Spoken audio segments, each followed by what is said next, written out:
All right, well, I know this is not the biggest news of today, but the Knicks, according to Shams, who tweeted this an hour before free agency technically began, that they've signed Jalen Brunson to 4 years, 110 million, which is about an average of 27 million a year. Although the actual money per year is not just going to be that, whether it's ascending, descending, whatever.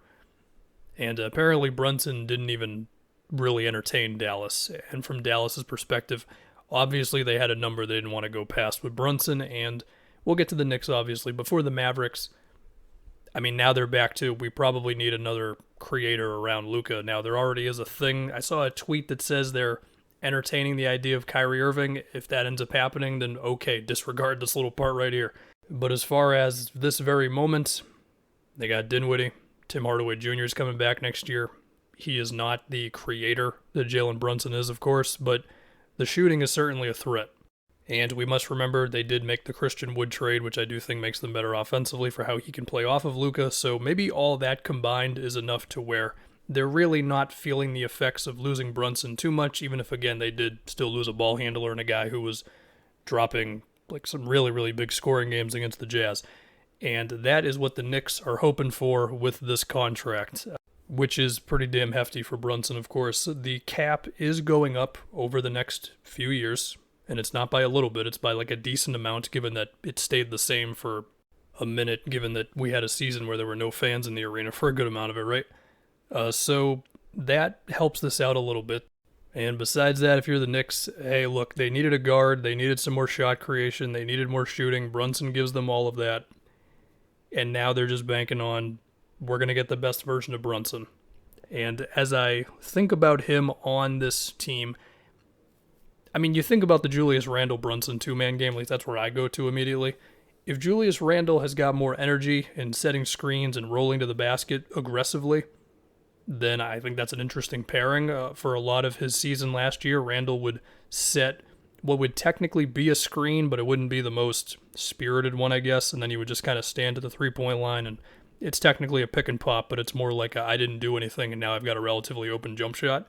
And, I mean, I guess if he's making them in, then who really cares? But, you know, his percentages were not great on those, and I really like the idea of just Randle and Brunson having this evolved two-man game, where I think there's potential for it. I mean, I remember at the beginning of this previous season with the Knicks, Randle and Fournier had this like Jokic Murray-esque two-man game going on. It didn't last super long, but there were moments where it's like, you know, fake handoff, come back the other way, and then Fournier's got a pull-up mid-range or whatever. And I'm really hoping that we see something similar with that between Randle and Brunson. Because I think if you're just telling Brunson, hey, ISO, try to get mismatches, pick and roll, all that stuff, it's not that he can't do it, but I would hope that that's not the only thing that he's doing for this team.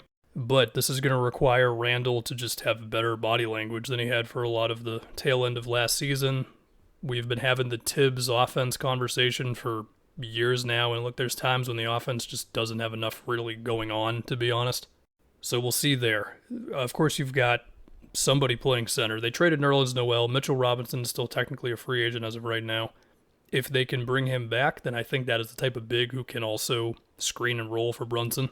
I think the possibilities of him and Obi Toppin are pretty exciting as well. As far as Brunson playing off of RJ, I don't know. I mean, if RJ screens for him, it's possible that could lead to some mismatches, mostly with like RJ potentially going at a guard if it leads to a switch.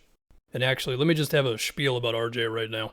So RJ got up to 17 shots a game last season, and I really just hope that he's not lost in the shuffle too much between Brunson and Randle, because to me, the most important thing with this team is still RJ Barrett's development. Because when I see the size, when I see the moments of physicality going to the rim and when he can get downhill, and I mean, has he grown into one of the best passing wings in the league? Through 3 seasons, no, but I still think that's in him. I don't want too much taken off of RJ's plate. This is still a lot of money for Brunson. And the thing is, like, even after this move, my take on the Knicks is still kind of the same, where it's like RJ is still the most important player in the building as far as I'm concerned, and Julius needs to be on his best behavior and adjust the shot selection a little bit. Unless he's going to go back to the insane shot making that he had, 2 seasons ago. As far as the defense, I mean, in theory, like, if everybody's playing as hard as they can, especially Julius Randle, then I think the front court could still be good enough for these guys to hold up defensively, even if, Brunson, he's a smaller guy. Fournier is, nobody considers Fournier like one of the better defensive players in the league or anything. Let's talk about the Knicks salary situation. So RJ's extension is coming up soon. Safe to say that's going to be for over $20 million a year. Don't think it's going to be a max. It could be. I don't know. You've got Brunson now. Between Brunson, Randall, and what I suspect RJ's extension is going to be, those three are going to be at least like $75 million combined. And so at that point, I'm like, can I please once again get the best version of Julius Randle, or can I pull off a move? They did get extra picks in the draft, and perhaps that could help them out if they want to get off of Randle that desperately at some point. My guess is you go into the season with him and you just kind of see how it is, I guess. While that's happening, Obi Toppin continues to be maybe the most requested guy in the NBA by a fan base to get more minutes. Also, Obi's extension, it's not for a little bit here, but it's also not super down the road either. We'll just see what the Knicks' plan is, man. Whatever their plan is, this is step one in it.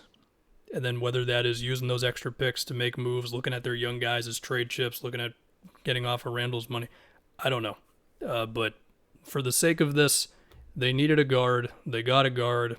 Yeah, it's a lot of money for said guard. But, okay, here we go.